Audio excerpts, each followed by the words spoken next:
Halo Sobat Pintar, balik lagi bersama saya Chris di Duit Pintar. Mungkin di kalangan sobat-sobat sekalian, banyak di antara kita yang pernah mendengar keluhan dari teman-teman kita, teman sekantor kita, teman satu departemen kita yang selalu ngeluh, aduh bulan ini saya lagi bokek, gaji saya sudah nggak cukup nih, gimana ya? Banyak yang mungkin punya gaji 10 koma, tanggal 10 udah koma, bukan 10 jutaan. Ini adalah hal yang mungkin menjadi fenomena yang paling awam terjadi ketika kita hidup di kota besar. Mau di Jakarta kek, mau di Kuala Lumpur kek, mau di Singapura kek, banyak sekali orang yang mengeluh seperti ini. Namun apakah benar orang yang bergaji pas-pasan tidak bisa menabung? Apakah orang yang bergaji pas-pasan bakal seperti itu selamanya? Nah, di sesi hari ini kita akan coba kupas tuntas apakah ini mitos ataukah fakta.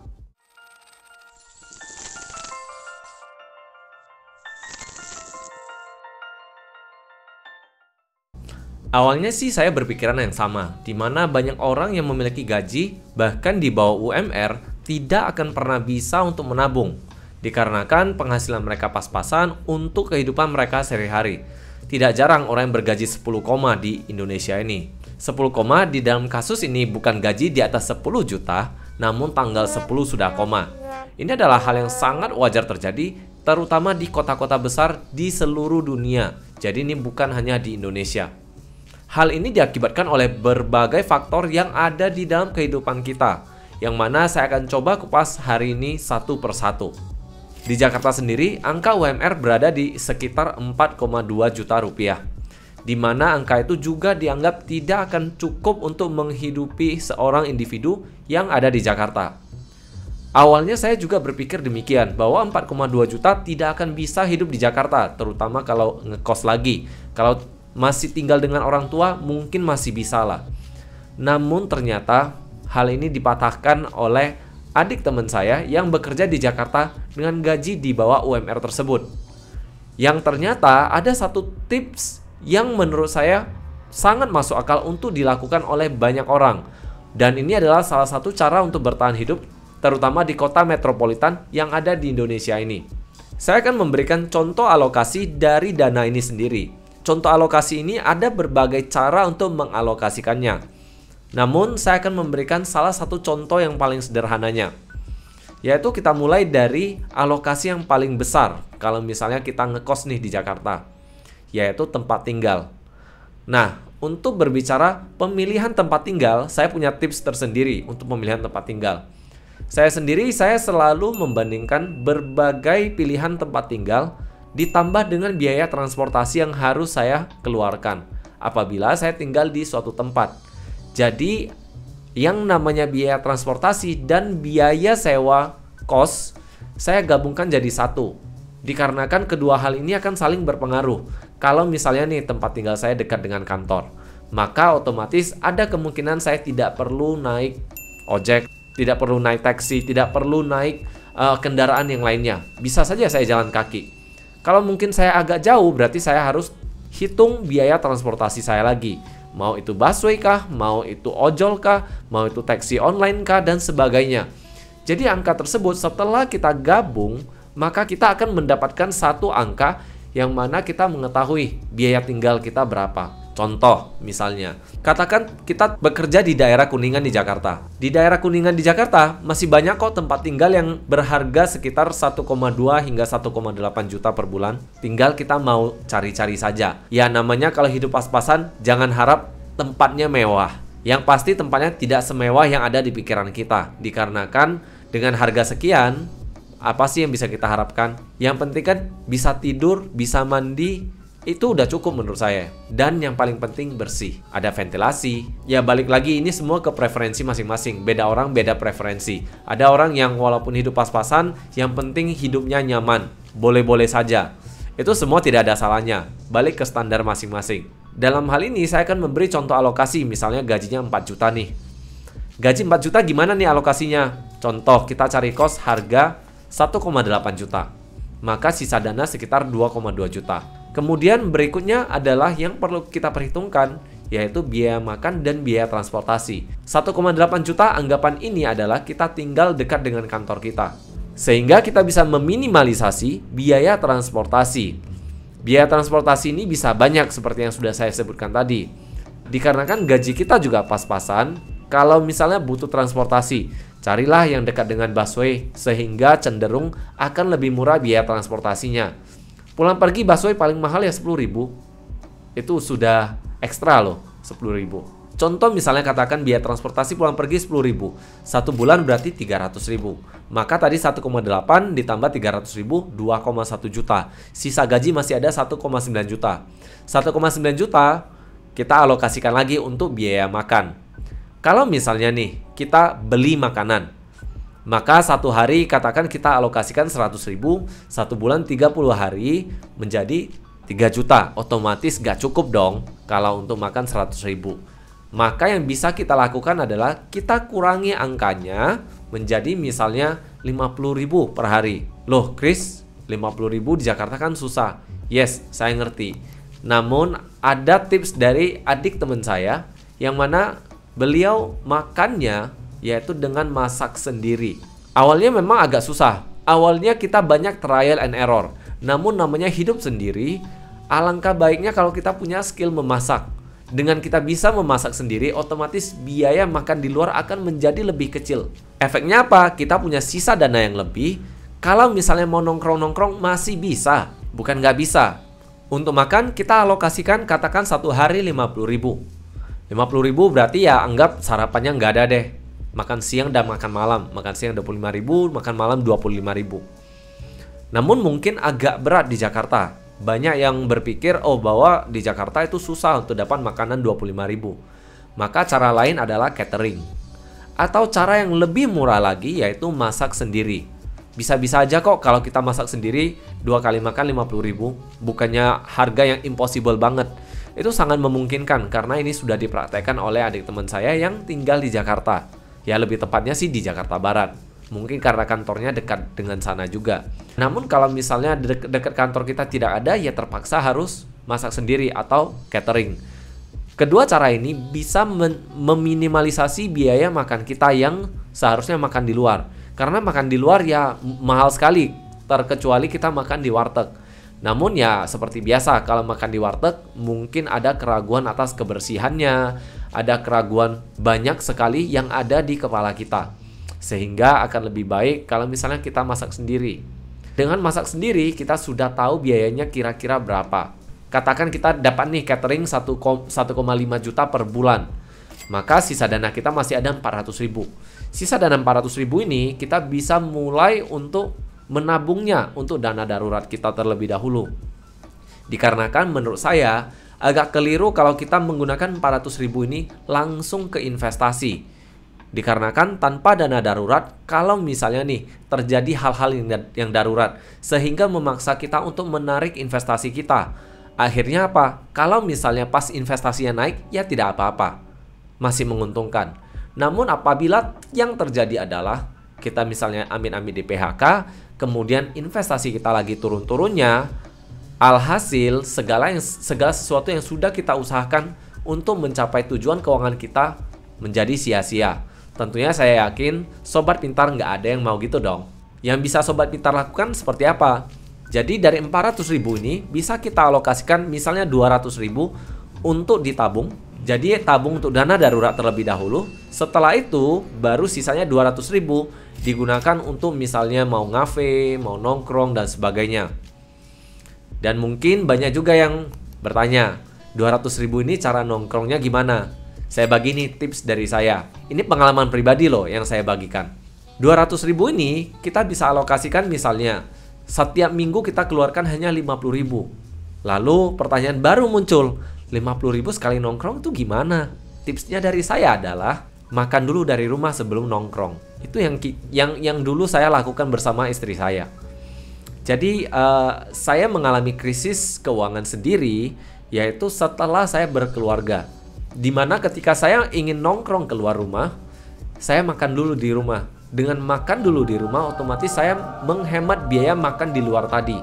Nongkrong dengan 50.000 misalnya duduk di kedai kopi tertentu, masih bisa kok dibayar pakai 50.000, bahkan ada sisa.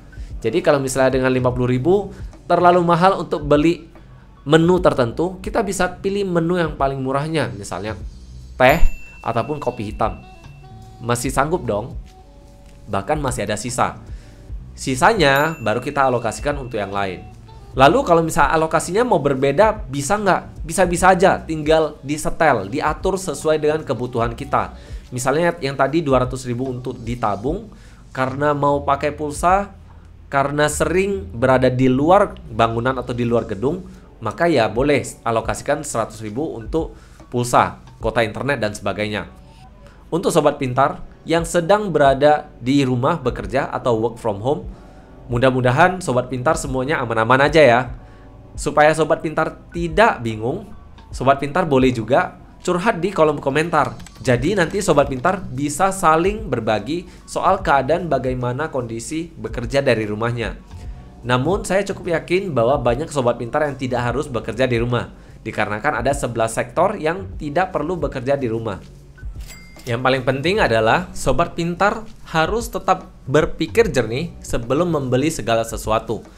Ingat bahwa uang berada di tangan kita, keputusan juga berada di tangan kita, sehingga sangat penting bagi kita untuk tetap berpikir jernih sebelum membeli segala sesuatu. Pastikan kita menyesuaikan kebutuhan belanja kita dengan penghasilan yang kita punya.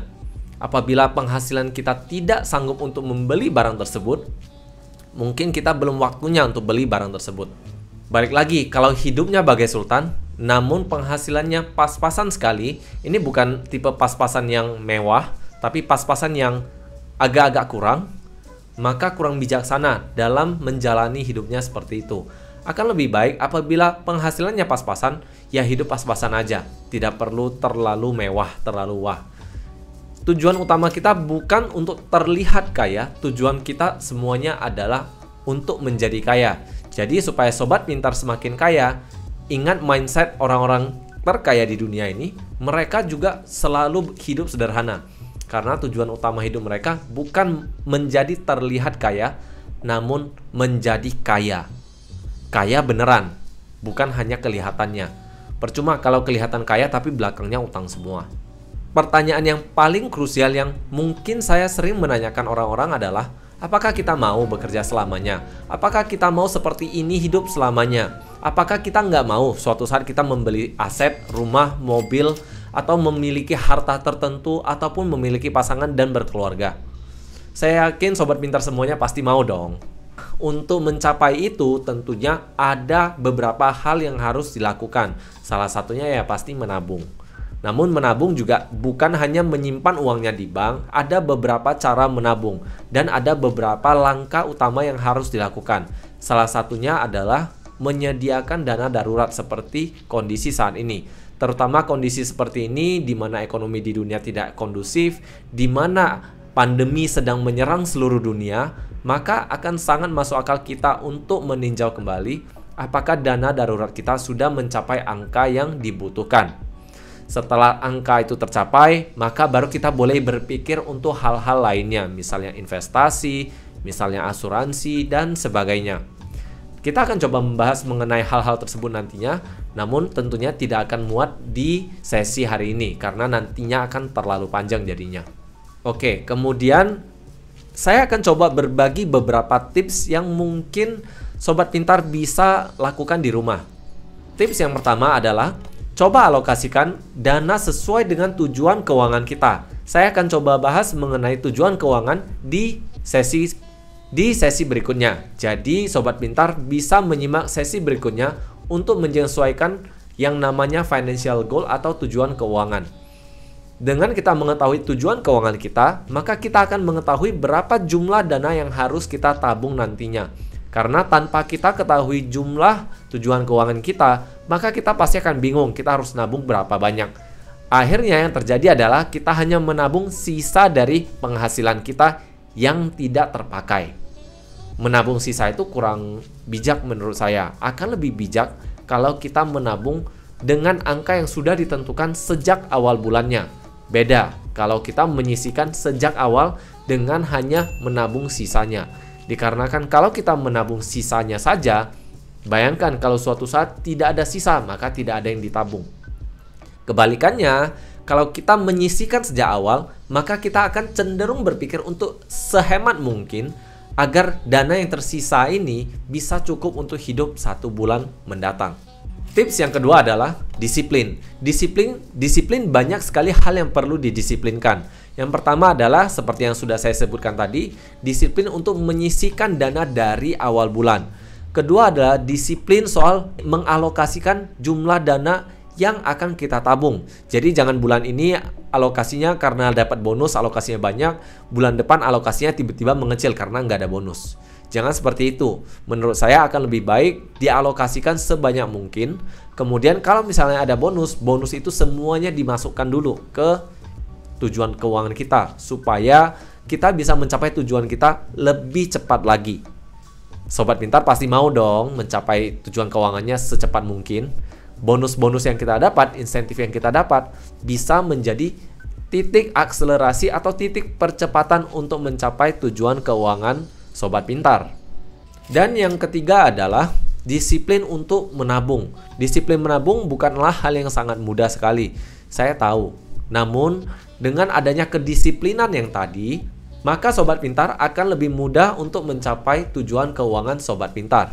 Dan yang terakhir adalah be frugal. Bijak dalam menggunakan uang kita.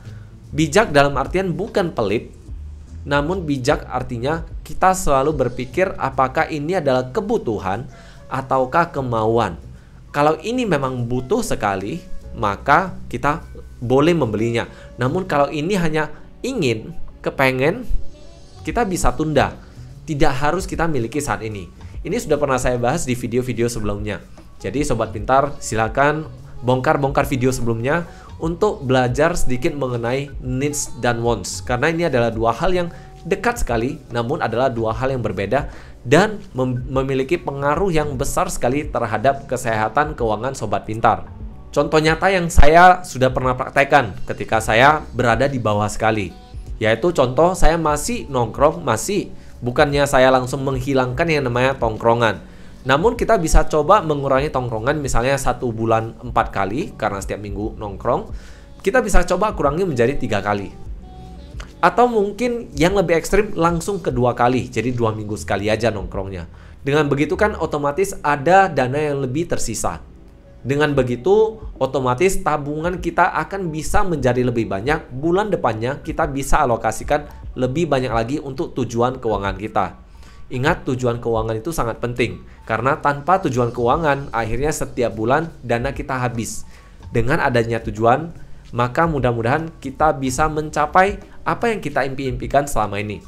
Mengurangi nongkrong bukanlah menjadi antisosial, namun mengurangi nongkrong tujuannya adalah untuk berhemat dalam rangka mencapai tujuan keuangan. Jangan salah, bukannya ansos ya.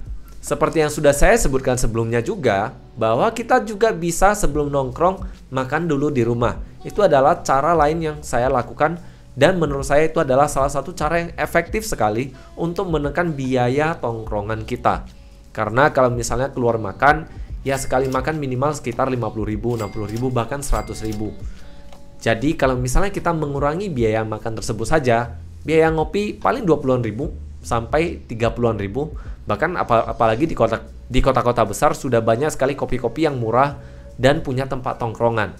Ada merek yang K, ada merek yang F, dan banyak merek-merek lainnya.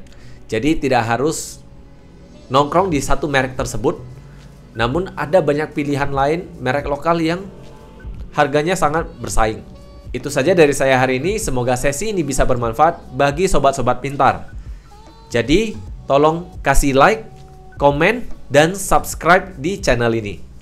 Terima kasih and see you in the next session.